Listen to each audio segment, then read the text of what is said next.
prolific printmaking practice of the late artist who was one of America's most well-known abstract expressionists of her time.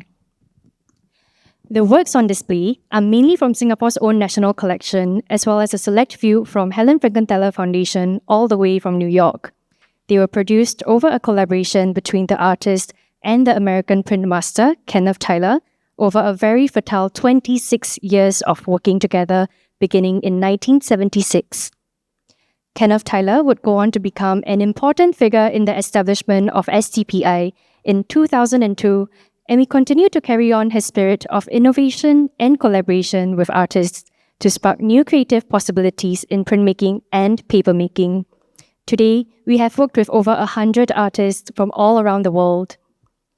As for our annual special exhibition, it is a platform for us to present works beyond what is produced in our creative workshop downstairs, where our audience will have the chance to encounter remarkable printmaking and papermaking explorations from some of the most significant modern and contemporary artists in history.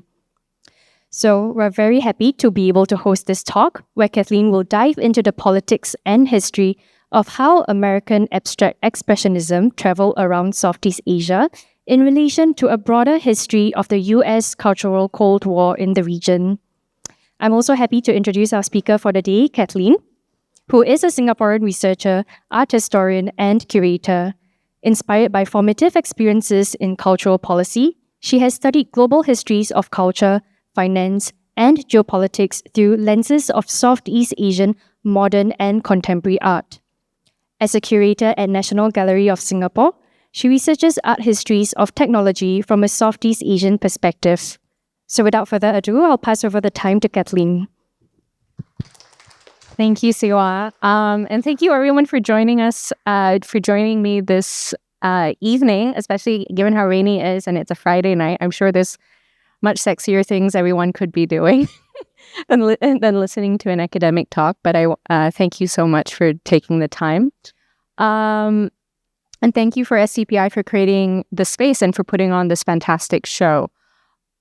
Helen Frankenthaler's Small Paintings, a case study for American abstract expressionism in Southeast Asia, is part of a larger body of research, I'd say, I've been doing around the U.S. cultural Cold War. And today, what I'm going to take you through is a small case study of looking at, first of all, when Helen Frankenthaler's a selection of small-scale paintings, 1949-1977, was presented in Singapore, and in Manila, both in 1978. So these exhibitions was part of a larger traveling exhibition series that was developed by the International Communication Agency, which was essentially the United States Information Agency. This was just a short period in time in which they renamed themselves because of political restructuring and bureaucratic restructuring at the time. But essentially, this was the public diplomacy arm of the U.S. that had been established in 1953. It functioned largely through U.S. embassies and through outposts. So an outpost would be sort of like a country-specific office, and they would organize exhibitions of American art, but also not just American art, but in terms of American art, they would do it in partnership with American museums, art associations, and galleries. And this show was no different. The USIA in general was a complex instrument of the Cold War because it produced propaganda, but it wasn't, and because it was an organization that grew out of World War II, and as a result was the U.S.'s first agency for public diplomacy. For all of these reasons, it can also be argued to be an articulation of American post-war modernism. So in presenting this lecture today, I will actually provide a brief exhibition history of Helen Frankenthaler's a selection of small-scale paintings from 1949 to 1977 in Singapore and Manila, after which I'll follow that with an account of abstract expressionism and American art during the cultural Cold War in Southeast Asia, before ending on a consideration of the legacies of that period of history in relation to the establishment of STPI, actually, and as a consideration of the exhibition that we sit within. So, to jump straight into things, okay. Helen Frankenthaler's A Selection of Small-Scale Paintings, 1949 to 1977, was organized and actually pitched by the Andrea M. Wright Gallery in New York. It was actually curated by Frankenthaler herself. Richard A. Boardman, the fine arts advisor essentially for the USIA, or the ICA at that time as it was called, noted that the exhibition was a personal vision of the artist. It's represented a survey of her work, with the earliest work dating to 1949, which you see here, when she was under the tutelage of Paul Feely at Bennington College. As you can see from this painting, it betrays engagements with Cubism and Expressionism. These are works essentially that she developed before her encounter with Jackson Pollock in 1951 and her breakthrough soap stain technique in painting that Elizabeth Smith so eloquently spoke about earlier when this exhibition opened. The works, just to show you a sense of the works that were presented during the exhibition, as well as in its catalog, these works, according to the catalog that was distributed with the exhibition, and in its essay by Andrew Forge, who was then the dean of the Yale School of Art at the time, said that these works were sometimes intimate messages to friends. They were models for larger works, but they were small. Even though Frankenthaler was known for large works, he advocated that these small works should be taken as complete works in and of themselves and appreciated as such. So, the exhibition was first presented actually in the U.S. by the Andrea M. Wright Gallery in New York in 1977. The U.S. Embassy actually emphasizes in its invitations, subsequent invitations, especially in Singapore, that this exhibition was the first time that Frankenthaler's small works were exhibited anywhere in the world. And so this was a sort of precedent. The tour of Asian capitals in their mind was set a precedent. And indeed, the exhibition was perhaps one of the first presentation of physical paintings of an American abstract artist in what we now consider Southeast Asia. Largely reproductions were sent. In terms of, as you can see from the relevant timeline that I've outlined here, the exhibition traveled to Japan, Korea, Australia, Taiwan, and the Philippines. But at the point when Singapore policymakers were considering the exhibition, they knew largely that it would have an Asian route or Asian showing, and these countries include Japan, Korea, Australia, and the Philippines. These were routes actually that aligned with other USIA facilitated exhibitions and speaks, I would say, less to American policy as it does to the receptiveness of local art scenes to American art exhibitions. Just for reference, here is a quick table of USIA managed or facilitated exhibitions, traveling exhibitions from the MoMA during the Cultural Cold War. And we can just take this generally to mean from the 1950s to 1980s. It's a very broad historization a historical period that you could debate, but just for working purposes, let's consider that. And as you can see from this table, actually the majority of exhibitions were accepted or considered from the Philippines and Singapore, which kind of is interesting when you think about that in terms of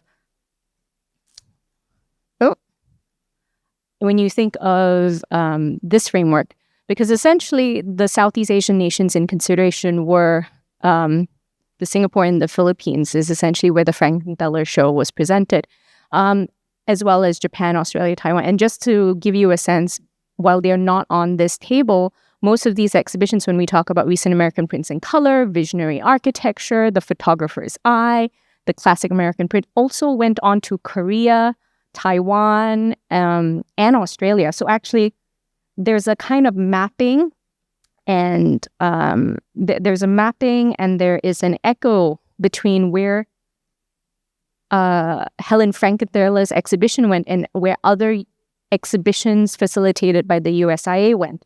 And what this kind of tells us is that the existing networks of travel for American exhibitions tracked, coming out of the U.S. Embassy were very network-driven in some respects, because the same sort of countries would receive these exhibitions, but this also meant, because a lot of times the USIA worked in collaboration with the local art scene, that it was essentially not what you would consider as a top-down imposition of, let's say, American modern art. It was one in which the local scene would have to be receptive to it, but beyond being receptive, would have to be receptive and want to collaborate on it. So the fact that that Helen Frankenthaler features in Manila and Singapore tracks with our larger understanding of how American art traveled through Southeast Asia. So I hope you can see I'm laying the sort of groundwork to any commentary, to a sort of commentary of how abstract expressionism also traveled in Southeast Asia. Now, going into the individual exhibitions, when we think about the Helen Frankenthaler exhibition at the Metropolitan in Manila in October 1978, it's important to kind of go back and to understand what kind of institution the Met in Manila was. So the Met in Manila was inaugurated in 1976. Its founding chairman and president of the museum, Imelda Marcos, had a pivotal role in its establishment. And as the scholar Maylin La Cruz of the University of the Philippines has noted in her archival research on the founding of the Met, that Imelda, when she founded the Met, had said in a memo to the CCP president that the mandate of the Met was to, quote, broaden the exposure of the Filipino people to cultures of the world and to provide them with the opportunity of viewing international art in its original form. What this meant and how it translated in 1976 was with an inaugural untitled exhibition that included American and European paintings, prints, and sculpture, bringing together work by Cézanne, Picasso, Monet, Renoir, Gauguin, Braque, and Delacroix. When we think about these exhibitions, this bombastic sort of untitled exhibition, we should also think about that in relation to how Helen Frankenthaler is later presented at the Metropolitan, because both exhibitions, in a sense, align with the cultural policies of the Marcos regime that took the formation of a cultural identity as key to the national project. But specifically, this cultural identity was based on, first of all, roots to sort of traditional Filipino identity or an ancient past, but they wanted to clearly anchor it in an international present. And so therefore, international shows, but specifically shows related to American modernism, were important. It's important to note that most of the exhibitions at the Met were actually embassies exhibitions, much like this Helen Frankenthaler exhibition. They were ready-made traveling exhibitions. Furthermore, Robert Paulino's list of exhibitions of Met exhibitions during the Marcos' regime notes that there were a total of 99 embassy exhibitions. But of that 99, 16 were American. So, including Helen Frankenthaler's exhibition. So it is in this slide that, we can see how the Marcos' larger cultural policies around what Filipino modern identity was very much invested, first of all, on what international modern art was, with 99 different exhibitions with different embassies around the world, but specifically was invested in what American modernism meant in relation to that, with 16 out of those 99. And this makes sense when you start to look at how the exhibition at the Met Manila was framed. The public program included films on contemporary American artists, such as a film on the New York School, focusing on Robert Motherwether, Frankenthaler's then husband, William de Kooning, Jackson Pollock, Hans Hofmann, and Mark Rothko. Other films were like Painter's Painting, a film that focused on Roy Lichtenstein and Sam Francis, among others, as well as a film on Louis Nevelson's solo show at the Whitney Museum. So this was a modern American a female sculptor.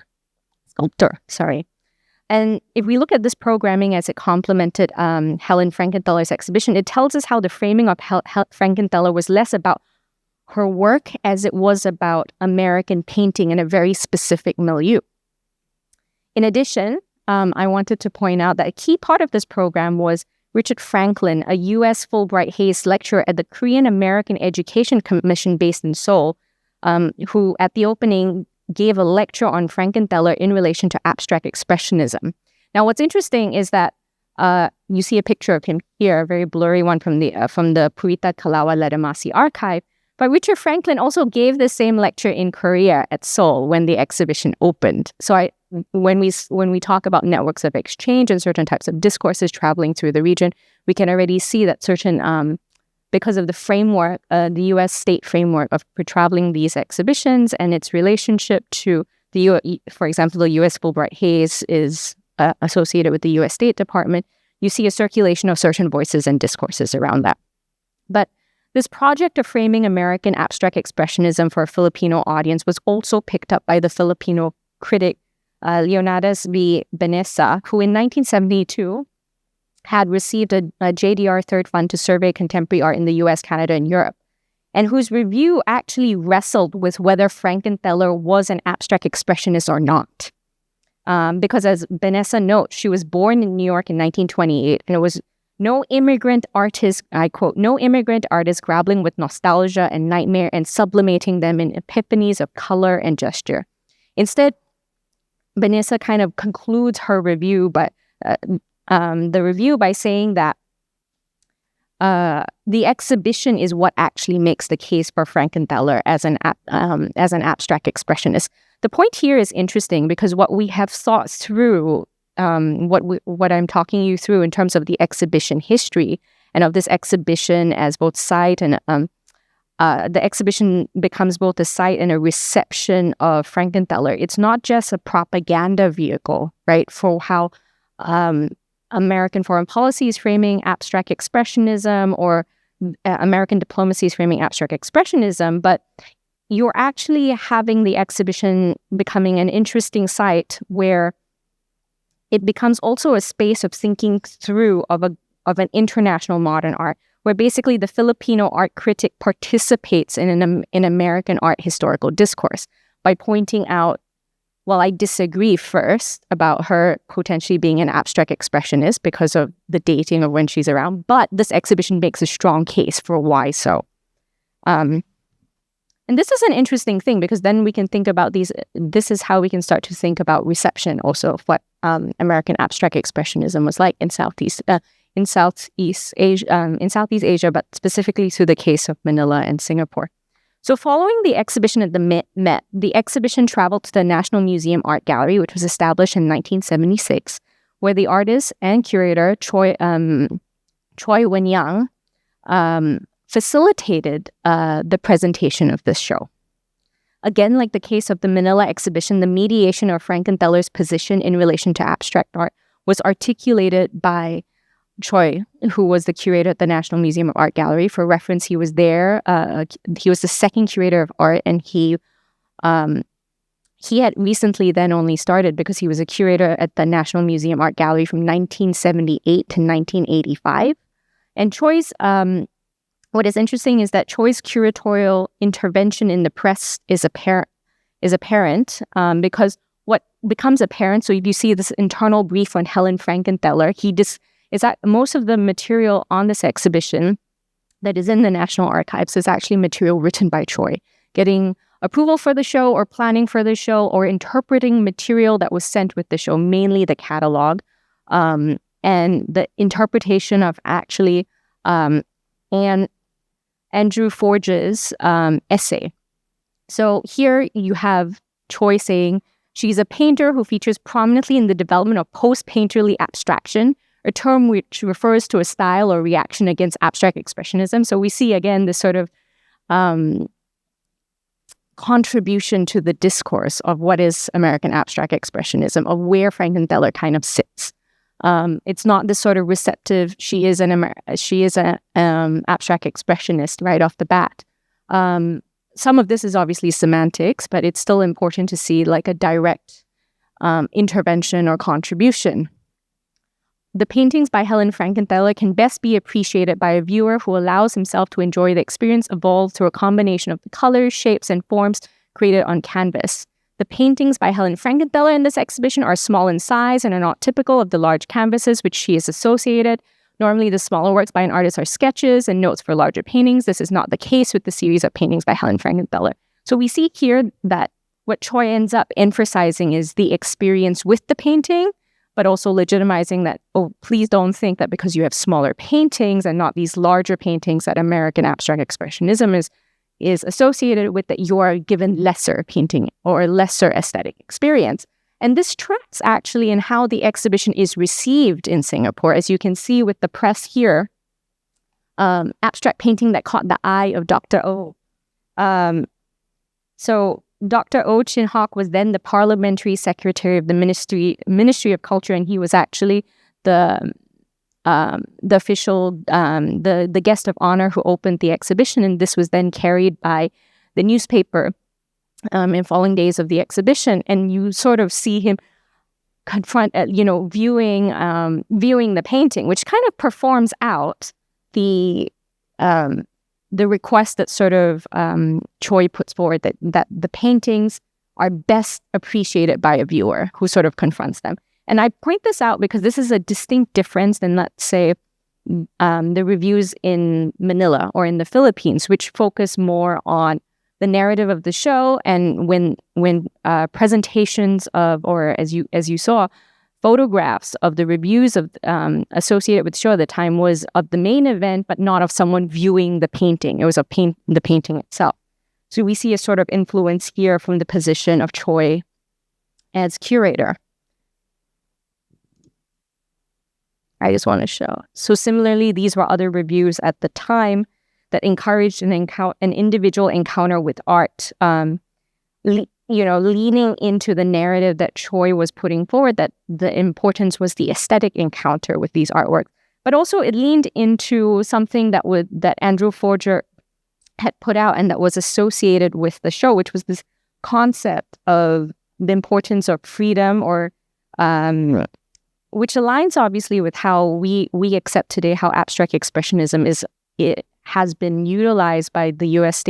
was utilized supposedly by the U.S. State Department to make a case about the freedoms associated with American democracy during the Cold War. But here, I think it's important to hold the narrative that was being put forward. So what Forge said was that what was offered by Frankenthaler's work, but also more generally offered by abstract expressionism, was a technical freedom. And this technical freedom was a powerful freedom for other freedoms. And it was freedoms from the dominion of European taste, from the pressure of European art history, and by extension from history itself, or whatever else its content. So we see an echoing a bit of this in the local text at the time, and in which even the local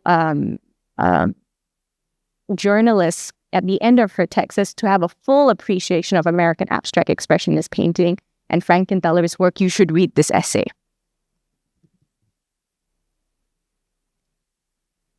Okay. The exhibition was considered a success, with 18,000 people visiting it during the period, and extensive media coverage with a primetime TV show in English, Mandarin, Tamil and Malay announcing the show, and a radio program covered the show with an in-depth interview with Choi. So there was a lot of media. There was TV shows, there were radio shows. Choi was also a key interlocutor for the show, like clearly mediating it. And an important part of it that actually comes out of this exhibition was the facilitation of a discussion about Helen Frankenthaler's work with Singaporean artists that Choi facilitated. The ICA, or the USIA, noted that actually 53 people attended that talk just to debate Helen Frankenthaler's work. And it included, though we don't know what exactly was covered by the talk, it included several prominent Singaporean artists and ended up being a very lively debate.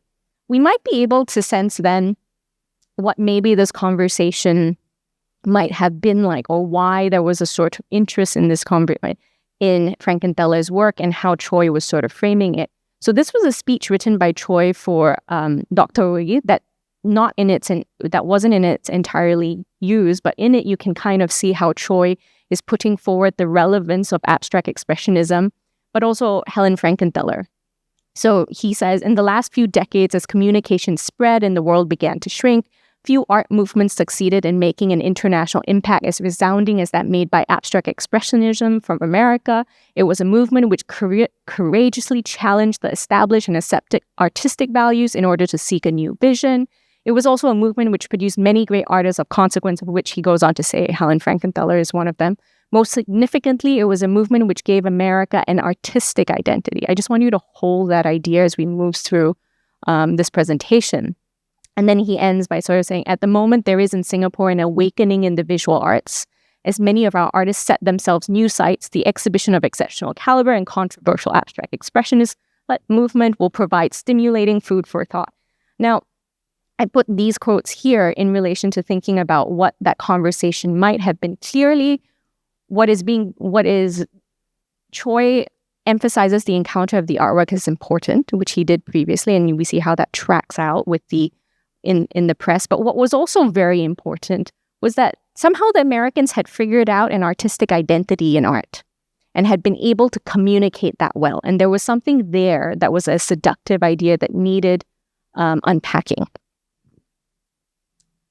So you could see how that was probably a lively debate for what maybe a Singaporean artistic identity might have been. Now, I just want to, this is just a quick reference to kind of understand also Choi's position in relation to American modernism. So this letter in the archives, which of course I know not many people can see, is a sort of a summative discussion related to the Helen Frankenthaler show, in which actually the Helen Frankenthaler show is basically the second of 4 shows related to American modernism that the USIS, United States Information Service, or USIA. So the USIS is the office that would have been in Singapore. The USIA is the branch that would have been in Washington, head office that would have then spoken to the USIS here. And basically, the other shows they were looking at were Pierre Clark tapestries. They were looking at pop art perspectives, and Balmain Mobile. So there's a huge variety of material that Choi was considering, and it also shows that Choi had an interest in sort of American modernism, and this extended even into the 80s when towards the end of his tenure at the National Museum Art Gallery, whereas you noticed here they did an entire show on the Chase Manhattan Bank collection, art in the 60s and 70s. So essentially American modernism is one that returns towards what he's showing at the National Museum Art Gallery. And this also tracks, if we look very quickly just at Choi's even practice. And one thing to point out is that before he actually joined the National Museum Art Gallery in 1978, in 1973, he had received a 6-month UNESCO fellowship to travel to the United States, where he actually met many modernists, American modernists and design masters. He was attached to the MIT Center for Advanced Visual Studies, directed by Gregory Kapish. And he also was known to have spent an afternoon with Joseph Albers, who he was a big fan of, and whose color theory you can see as an influence on horizontals, a work that he made in 1977. He used this time to actually travel widely in the U.S., and so we can think about his engagement with American modernism as not just the shows that he engaged with and brought to the National Museum of Art Gallery, but also that he engaged with it in his art practice. Chinatown, for example, which is a much more recent work and more expressive, and has figures in there, actually point a lot to the early sort of modernist interest in his practice. More recent work, for example, he just had a show when if you spoke to him, he would point to American action painting as an influence. So this is an influence that continues in his artistic practice today. So the point of me bringing that out when we're talking, as I sort of draw a close to our consideration of Helen Frankenthaler, small paintings in Singapore, and we think about the small paintings in Manila, is that we see that, first of all, there are obviously occasions for art historical commentary from a local context. But the other thing about it is they're also showing the mobilization of an American modern artist towards other national or other definitions of modern art that are more relevant to the local condition and local situation, right? So we have Choi's practice, but also Choi's intervention in framing Frankenthaler, but also when we look at the Met, we see the larger policy that Emilda had with the space and how then Helen Frankenthaler's exhibitions fit in that. But what I think is, these two are very interesting moments of, I would say, exchange and interlocuting that happen at different scales. But what I think I want to call to memory for you is also the reminder that this is one of those exceptional Helen Frankenthaler's small paintings, 1949 to 1977, was one of those exceptions where the artist was involved in the curating of the exhibition, the selection of the works that were presented. So if we think about how her exhibition, even if she was not in direct contact with the artist in Southeast Asia or the curator or those framing her practice within Southeast Asia, we can also still think about this as a kind of artistic meeting, however abstract. Okay, so just for the next 10 minutes, I'm going to give a quick background towards American abstract expressionism in Southeast Asia, talking specifically about the Cultural Cold War. And I have to say that this was actually one of the things that motivated this presentation.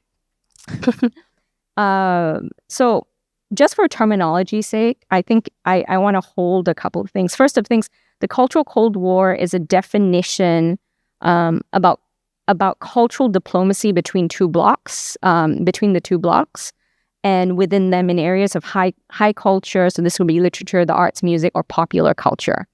And this coincided with other cultural projects that were part of decolonization. This is distinct actually from us talking about the Cold War culture, which is more perhaps anthropological and would relate specifically to sort of maybe more everyday social existences. Here we're talking about a meta-construction of culture, okay? And we're talking about Cold War concerns, but also that how they intersect with local decolonization or projects of nation building. So when we think about the U.S. Cultural Cold War in this framework, there is a popular perception from books such as How New York Stole the Idea of Modern Art, through Francis Saunders' The Cultural Cold War, the CIA and the World of Arts and Letters, to even more recent publications such as this one on JSTOR, which was modern art really a CIA psyop, right? Now, we do know that there was obviously CIA money in foundations like the Asia Foundation and the Congress of Cultural Freedom. This is a history that is that has increasingly become well documented since an expose in 1967 by Rampert's leftist Rampert's magazine in New York, a left-leaning magazine in New York. This led to certain levels of accountability and that money actually being pulled out. But this narrative essentially has colors and complicates how we think about, has colored and complicated how we think about the reception of abstract expressionism and American modernism outside of the U.S. And I think what's important is that we need to understand, and I want to give you a quick account of the revisionist accounts of where this narrative comes from, which is specifically in 1970, the American art critic Irving Dangle published Abstract Expressionism, The Triumph of American Painting.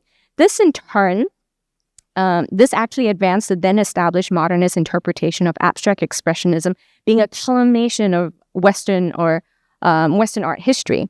This inspired a couple of responses in art form from Max Kovslov, William Hopland, and Eva Crocklin. And basically what the revisionists in these, I'm so sorry, I should have, there, yeah, the revisionists, so with Max Copland and Eva Cockcroft, what these revisionists essentially put forward was that abstract expressionism cannot be separated from American imperialism and that entire project because CIA state money was in that. And Eva Cockcroft, specifically with Abstract Expression, Weapon of the Cold War, actually illustrated how the MoMA and the USIA shared a belief in cultural exchange and how the international program of modern art, or of the Museum of Modern Art, was basically serving U.S. imperialism. And she would point to the entanglements of Nelson Rockefeller, Rene D. Harcourt, Porter McCrae, coming out of World War II. Basically, their different roles. Rockefeller, for example, was the head of the USIS till December 1955 when he was ousted in a political coup. And basically, the two other gentlemen were basically in the employ of Nelson Rockefeller. And Nelson Rockefeller, and it facilitated their employment at the MoMA.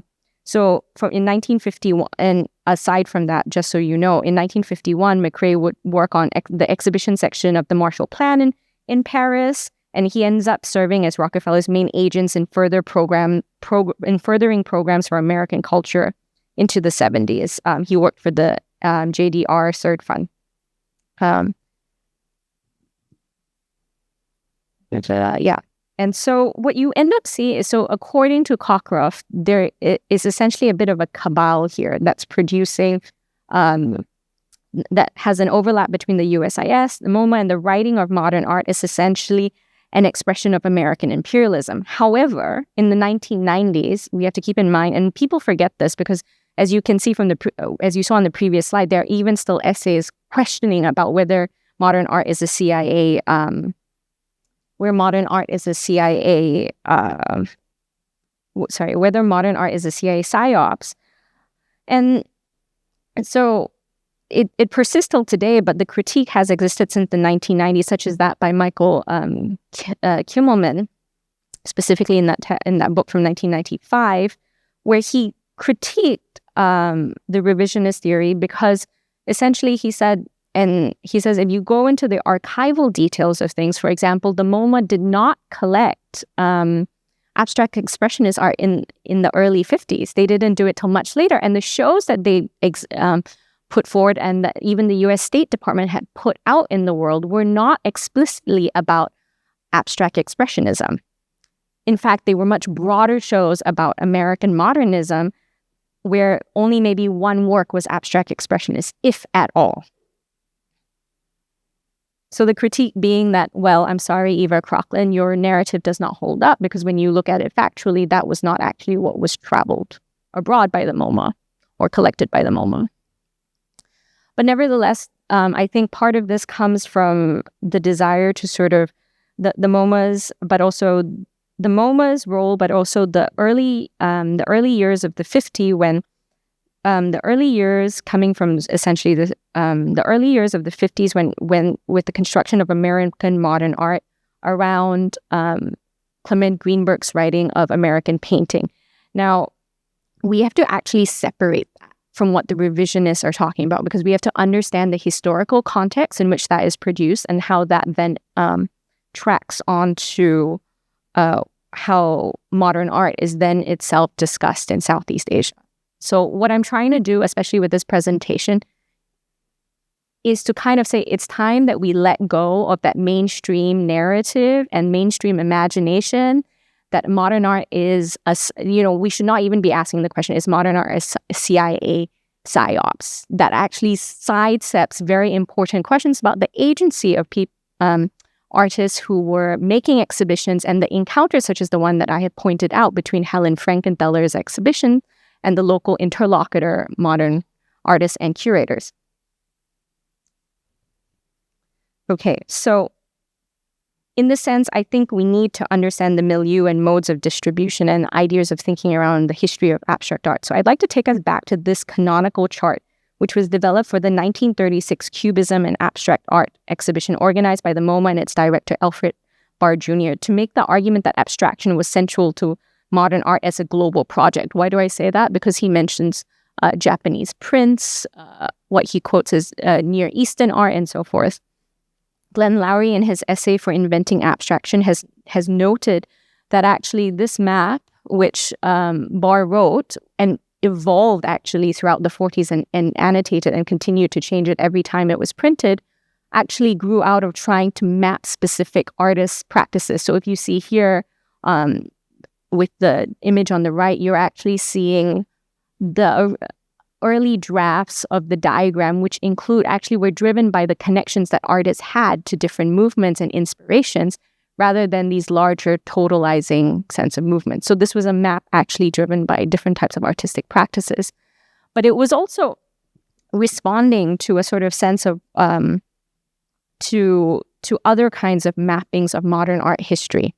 And one of which, for example, was Miguel Covarrubias's The Tree of Modern Art, planted 60 years ago, made in 1933, which you see here where the roots of the trees bear the names of French artists and sort of expand up.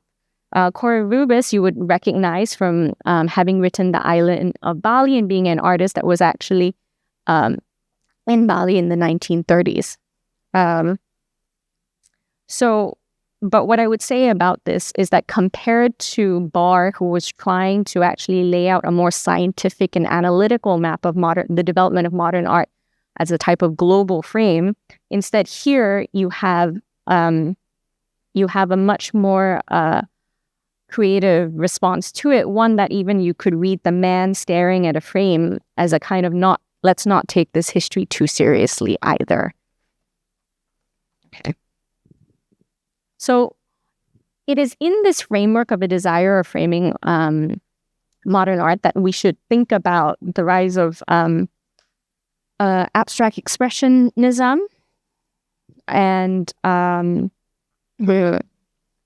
as a rise of abstract expressionism, and specifically look at, I want to we all know Jackson Pollock as sort of the key figure framed within abstract expressionism, and that narrative is perpetuated in many ways because of the media that was the media of the time, such as his feature in Life magazine.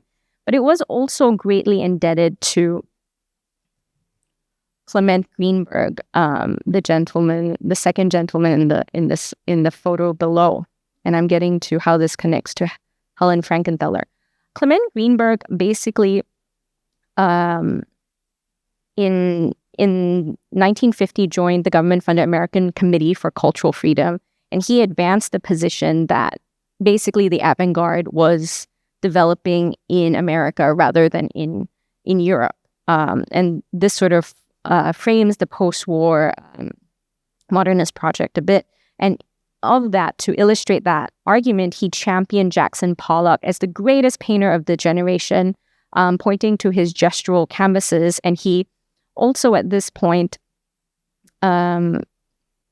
sort of articulates a concept around medium specificity, which he determines as a sort of advancement of where the avant-garde was. And essentially, with an essay in 1955 called American Type Painting, he associates his avant-garde with Pollock, William de Kooning, Hans Hofmann, Barrett Newman, and Clifford Steele. And he says that this is essentially the next stage of modernist art, because these painters were working towards the flatness of the picture plane, moving to the specific medium of the of painting itself. He would include eventually, he would also include Helen Frankenthaler in this. And he was dating Helen Frankenthaler at the time. In fact, Helen Frankenthaler meets and encounters Jackson Pollock and is inspired by that to make her Mountains and Sea, 1950, the famous work that becomes associated with her soak and stain method of painting. That then Clement Greenberg also kind of endorses her and essentially lays her out as being sort of giving birth to sort of like color field painting, so including her within the abstract expressionist. So this is the moment that we kind of want to keep in mind, that this is a specific network that is not necessarily endorsed by the state at the time, but is essentially a network of artists developing in the early 1950s. They're not at that time exactly also collected by MoMA, if we recall the critique. Okay. But they do, in the end, it's so much in the 50s, but later in the 60s that they do travel. So with 2 decades, two decades of American painting was a traveling show that was also traveled by the U.S. State Department. And essentially, it traveled, it included 111 paintings by 35 artists, selected by Woldrow Rasmussen, who was working at the MoMA at the time. It was exhibited in Japan. It was also exhibited in Japan, New Delhi, Melbourne, and Sydney. So actually, it completely missed any of the nations that we consider Southeast Asia right today.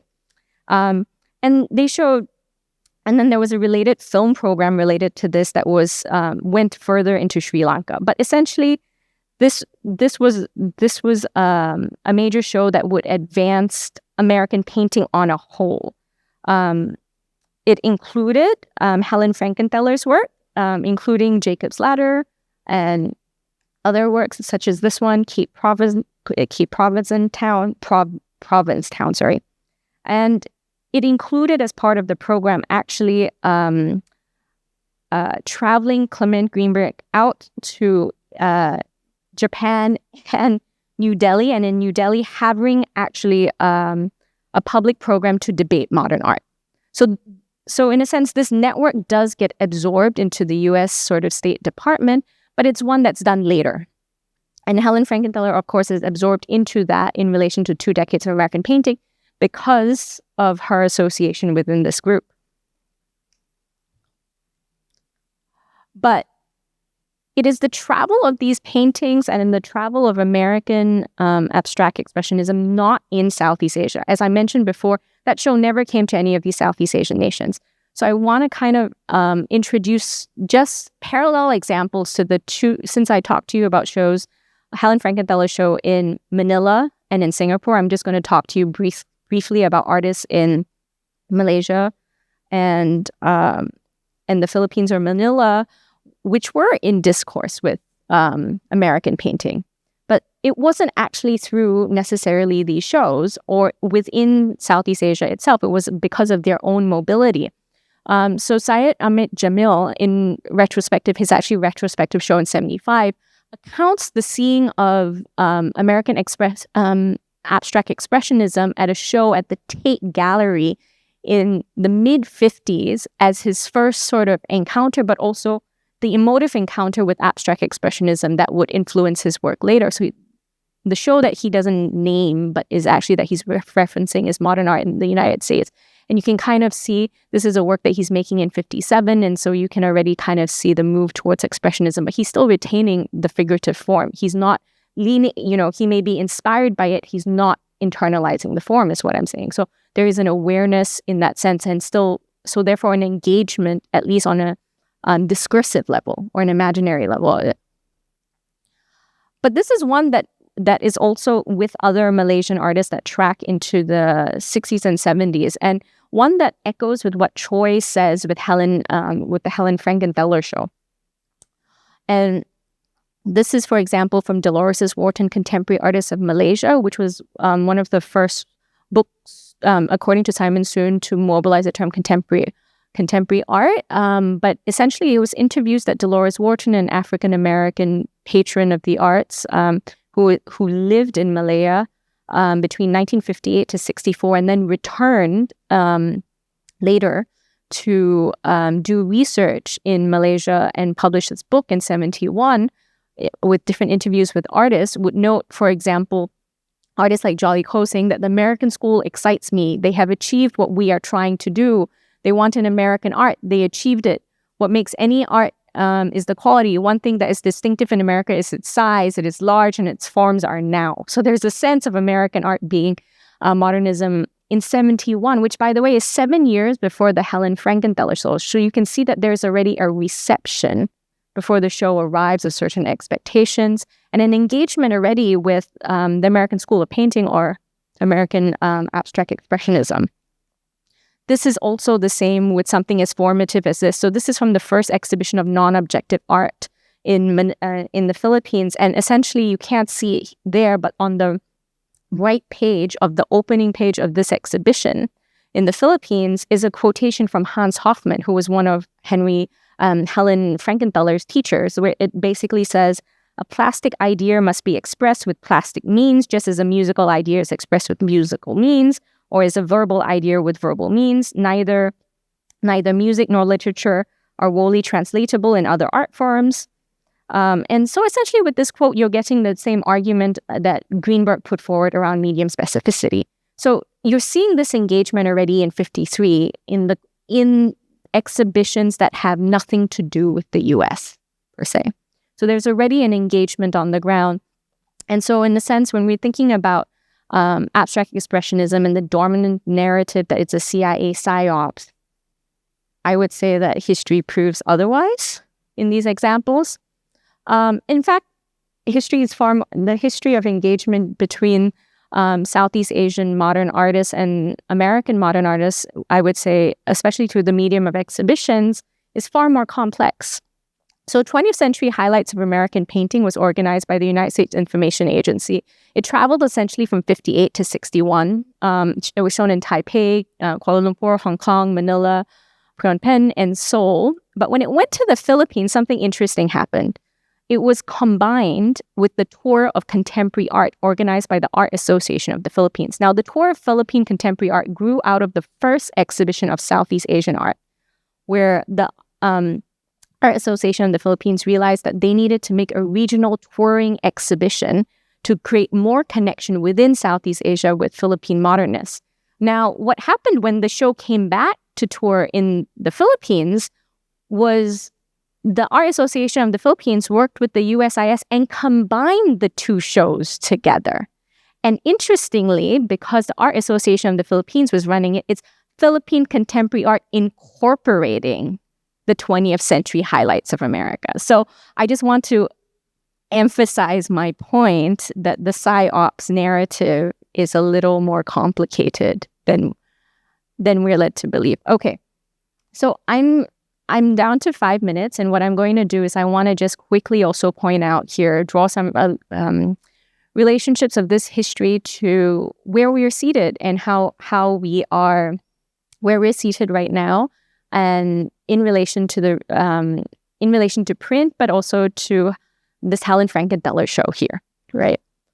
So one thing I want to say about the relationship of print to U.S. Cultural diplomacy or the U.S. cultural Cold War in Southeast Asia is, I just mentioned to you the 20th Century Highlights of American Painting. Now that exhibition only included one abstract expressionist work, but largely includes social realist work from the U.S. and watercolor paintings from the U.S. and so forth. And as you can see from this photograph here from the Smithsonian Institute, they were essentially reproductions. They weren't actually like the actual paintings being sent. They were prints being sent. But as part of this process, when the show traveled to Singapore in 1959 and was part of the Singapore Festival of Arts, the Singapore Art Society worked with the USIS and ran like makeshift printing classes where the collaterals were sort of made through print, a type of color colotype printing that in the inner page of the collateral would explain the printmaking method. So printing was obviously something that was very important, was an important medium actually within the U.S. cultural Cold War. And this is nowhere more, I think, present than when we go back to 1957 to the Art Association of the Philippines and what is often called the first Southeast Asian modern art exhibition, which was organized by the AAP. It was essentially a conference and competition that presented work from what was considered Southeast Asia, but of course it also included countries outside Southeast Asia. And the Art Association of the Philippines included an exhibition called Recent American Prints in Color by the MoMA right in the show. And you see at the top here some of these prints. And obviously, why was Recent American Prints in Color being promoted, or one of the traveling shows, it was also considered a technological feat. There was a technological achievement to these prints that was associated with U.S. modernism. But of course, when the AAP included this exhibition in their exhibition of Southeast Asian, of the first Southeast Asian Art Conference and Competition, of which this is a photo, and this is the direct title that's in the archive, opening day of the exhibition, Recent American Prints in Color. You definitely do not see Recent American Prints in Color. There you see everyone, the show has been completely absorbed in the same way I would say that Philippine contemporary art incorporated 20th century American prints. I would also point you to the work of Anissa, who is here, and whose recent show at as part of Neglected Dimensions talked about featured important prints that came out of ITB in Bandung, and that we can even think of as in relation to these larger histories, because beyond printmaking as part of the U.S. cultural Cold War, printmaking was important. Printmaking technologies were sent throughout the region. The Rockefeller funded, for example, a printmaking machine at the University of the Philippines. Pirus, whose work I pulled here from Anissa's show, took grants from the Rockefeller and also took which covered materials, traveling, for students from ITB, some materials of which related to printmaking. So of course, there's also this printmaking relationship. Now, I'm going to end this with some thoughts on American modern in the post-Cold War and looking at Helen Frankenthaler in Singapore in the 1990s. So we started with 1978 with the Helen Frankenthaler's small-scale paintings. I'm ending now with the exhibition that happened that was organized in 1998 by Weltering and Teo, which was a local gallery here in Singapore. And essentially, the gallery was set up by a real estate developer, Daniel Teo, and Bjorn Wetterling, who is still running a gallery and is known as a very important Swedish gallerist who brought sort of American modernism specific to Sweden, but also at this point when they set up their joint venture in 1994 was bringing American modernism to Singapore and specifically American prints. Now, why is this interesting? And some of the work that you see in this show were actually presented in the 1998 show. Now, this predates obviously the establishment of STPI. But what is interesting and I have to congratulate Siwa on actually an exceptionally researched publication called Print and Paper Unlimited, which documents the history, interviews of important people in the history of STPI. Yutai Kerr, who was a very important figure within the history of STPI, who galvanized support to have it set up from the government, actually said that the idea for it came from talking to Bjorn Wetterling, who introduced him to Ken Tyler at the time. So the connection here is I also think that there's some synchronicity here, because what ends up happening is Liu Taiker goes on to say that part of convincing the Singapore government to take on Ken Tyler's studio was two things: that Ken Tyler felt that printmaking developed in Asia and wanted to come back to those roots, and that number two, it was a technology, it was an advanced technology. And so these two things were important in that narrative of creating sort of the cultural renaissance of Singapore, but also that creativity, developing Singapore's creativity would be at the intersections of a certain Asianness, but also advanced technological development or technological skill, of which STPI was present. But as you can see from my presentation, that idea is also firmly rooted within the U.S. cultural corridor, the way that prints were mobilized throughout the region. As well as, if we think about it, it also relates very much to how, in a sense, Helen Frankenthaler and the Helen Frankenthaler connection here and the engagement with abstract expressionism really actually, I feel, undermines that traditional narrative of the CIA and modernity's collusion, or U.S. modernism's collusion, because in fact what we have, or what we find, is actually very cosmopolitan and local, if not personal interests of artists, critics in participating in global art history, or in this case of actors with power within the national narrative, mobilizing Helen Frankenthaler or mobilizing American modernism towards some other ideal of creativity as it's associated with technology, commerce, regional and regional and national identity. So I hope I've offered with this presentation for you a resistance to the monolithic expression of abstract expressionism as being an expression of Cold War ideology. It wasn't the case of Frankenthaler, something to be debated about whether she herself was to be included, and that I would argue from its mobilization over time, represented by Frankenthaler herself, and as we see, even with this later case in the 1990s, we see a decentering of the meanings associated with abstract expressionism or even American modernism. And I think this warrants closer inspection into that. And I just want to congratulate Siwa and STPI, as well as the Helen Frankenthaler Foundation and Estate that contribute to this show and actually enabled this research, for actually creating the space and opportunity for us to be with these works and to rethink our relationship to them, just as previous generations have and created their own meanings and associations with it. Okay, so with that, I conclude my presentation, and thank you all for taking the time. I think we can take questions for about 5 to 10 minutes if anyone has any. Or I also feel that I might have, if this was a little fast, I'm also willing to stay behind for questions privately, because I know that Ming Wong is performing tonight and a lot of people are going to that next. Do we have any burning questions as a group? Oh, yes. Hi, Phoebe.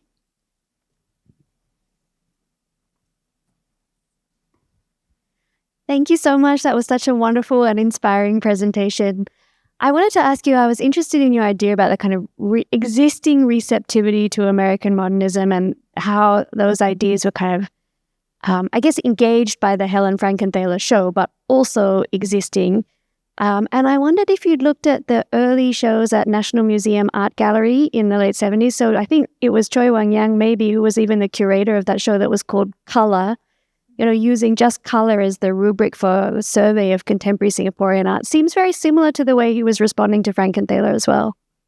I totally agree with you. And I actually think that might be very much related to his recent then trip to the US from the UNESCO. And I think he came back very inspired about color theory. And I mean, we can have a longer conversation with this, but I think when he talks about that trip, his time at MIT is very important, but what he highlights is the relationship and the time he took to visit Alpers, which almost didn't happen, but then he ended up spending time with Alpers. And that was always what he wanted to do with that trip, was actually to meet Alpers. And I think a lot of those, when he came back, and that's why with Horizontals from 1977, you see that kind of relationship already intellectually. And I think his fascination with color was that, whereas his fascination with color and how that informed some of his shows and his graphic design came from that relationship. And I say this only because if you look at his more recent work, he's moving more to the American modern, there's the memory of American modernism essentially, maybe, that he wasn't as close, Frankenthaler maybe wasn't as much of an influence with the 77 as Alpers was. Does that kind of answer your question? But yes, I think there was something there for sure.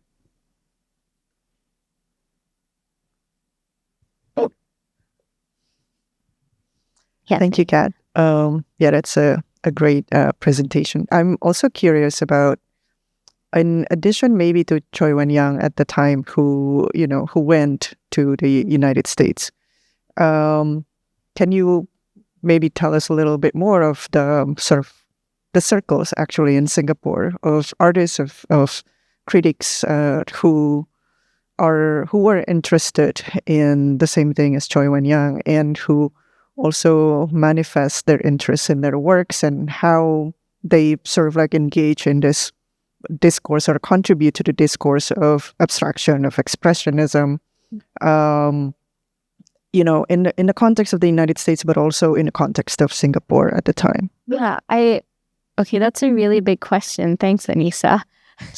But I think quickly, this is research that I am doing now, and so I can't give you definitive answers, and it's a little bit of a speculation. But what I would say is that I think that when you start to look at who ends up in the American orbit, meaning those receiving American money, those traveling around Southeast Asia, the ones that come essentially to have influence, right? So I would say Choi has influence because he was a curator, and he also ended up curating a number of ASEAN exhibitions, which meant that he circulated regionally. But Choi was part of this network of artists that, were also associated with someone called Lim Chong Kiet, who was an architect who had gone to, was one of the first actually to have gone to MIT and studied under Kepish between 57 and 58. Who ended up building many corporate collections, including the Chase Manhattan Bank's. He didn't build it, but essentially what in his oral history accounts, he plays a role in introducing people associated with the Chase Manhattan Bank's collection, which at that point also collected in the 70s modernists from around the world, but specifically looking at Singapore and Malaysian modernists. And he had introduced them, and he had claimed in his oral history that they actually bought primarily from Alpha Gallery. So Alpha Gallery's, I would say, association of this time in the 70s was also very much implicated with what I would call broadly American modernism, just not just American abstract expressionism. I actually think like Frankenthaler's exhibition becomes one of these first direct moments of encounter, I would say, with American abstract expressionism, like physically through the show, because that's not physical artworks weren't as widely shown. And also, if you notice, the 20th century highlights of American painting, which only included one abstract expressionist was painting, which was a Jackson Pollock painting, and that was a print, which included social. So the impression of American modernist art was much broader. And I think that if you look at Alpha Gallery, you see that tracking in different ways. And even Alpha Gallery shows at the time showed artists that were part of that orbit already elsewhere. So Jamin Roy having quite a huge circulation in Europe, but also in the US in the early 50s, also had a show at Alpha Gallery, for example. So I think there is a kind of network. Am I answering your question clearly? So the relationship, I think, here, and I think this is for me where the decentering moment is important, is that, as much as I'm talking about American modernism, which seems like a recentering, I'm actually trying to advocate here that if we spend more time with the very local specific histories, like with the exhibition history of Helen Frankenthaler's show of the small paintings, what we actually see is the main narratives being taken and interpreted in other ways and reapplied towards other specific ends. And specifically, actually, we can speculate here that there is perhaps an encounter that we might want to put as or define as maybe a global or international art history, because this is really the moment of reinterpretation and synthesis into something new, maybe. All right. Thanks for that great question. That let me ramble at you a little bit further. But thank you everyone so much for joining us tonight, and I'll hang around for a bit more if anyone wants to talk a bit. But thank you so much for taking the time, and thank you to Siwa and STPI for making this